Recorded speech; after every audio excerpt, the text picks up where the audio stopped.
Mali narode, sviđa lampuga. Lampuga je manja, bijela, mesnata riba nježnog okusa. Ovdašnji ribar Andre ovo vrijeme ima gužvu. U jesen se lampuge skupljaju oko otoka na putu u svoje zimsko hranilište u Atlantiku. To je tradicionalna riba na Malti. Jedna od najpoznatijih vrsta ribe koja se ondje jede. Jednom danu mogu loviti 100-tinjak lampuga. Ribarenje mu je u krvi.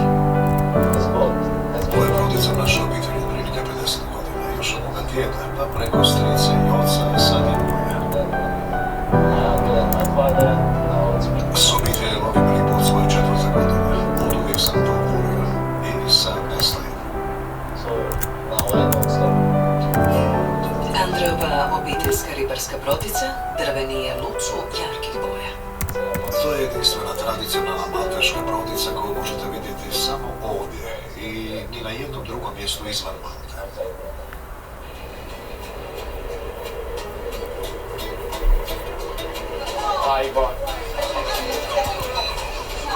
Većina ulova lampuge ide